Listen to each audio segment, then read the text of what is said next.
વહેલી સવારે બ્રિજ તૂટી પડ્યો અને એના કારણે લગભગ 5 કરતાં વધારે વાહનો નદીમાં ખાબક્યાના સમાચાર છે અને મોટા પ્રમાણમાં જાનહાનિ થયાની શક્યતાઓ છે.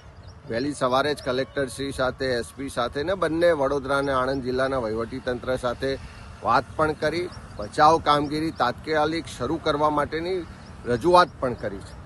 પણ વારે વારે આવા બનાવો બને છે કેમ પહેલી રજૂઆતો થાય કે આ બ્રિજની મરામત જરૂર છે, બ્રિજનું આયુષ્ય પૂર્ણ થઈ ગયું છે તો નવો બ્રિજ બનાવવાની જરૂર છે, બ્રિજ જો ભયજનક હોય તો એને બંધ કરવો જોઈએ, એની મરામત કરવી જોઈએ.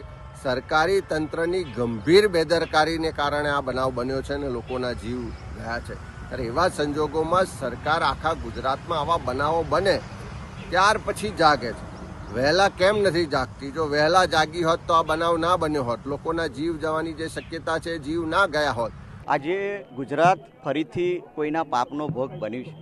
એટલે ખાસ કરીને સતત જ્યારે હું આ વિસ્તારમાં ધારાસભ્ય તરીકે હતો ત્યારથી માનનીય નીતિનભાઈ પાસે 2017-18માં જ્યારે આ વિભાગ એમની પાસે હતો ત્યારથી અને અહીંના સ્થાનિક અમારા યુવાનો છે, હર્ષદસિંહ હોય, કેએમ હોય, એને સરપંચ છે અભયસિંહ, અને તમામ લોકોએ ખૂબ અહીંયા રજૂઆતો કરી, બ્રિજ પર આંદોલનો પણ કર્યા કે ભાઈ ભારદારી વાહનો માટે આ બ્રિજ બંધ કરવામાં આવે. મોરબીની ઘટના બની એના પહેલાં મેં આ લોકોને કીધું હતું કે તમે આ બ્રિજનું સ્ટ્રક્ચર રિપોર્ટ અમને આપો, પરંતુ સરકાર અને અમે વિરોધ પક્ષમાં હોય અધિકારીઓ પણ છુપા આશીર્વાદ આ લોકો પર રહેતા હોય છે સરકારના. એટલે ભ્રષ્ટાચાર પણ નેવે મૂકે અને એમને મન ફાવે એ રીતનું કરે, જેથી લેખિત મેં પ્રશ્ન કર્યો તો તેમ છતાં એનો જવાબ પણ સ્ટ્રક્ચર સ્ટેબિલિટીનો નથી આપ્યો.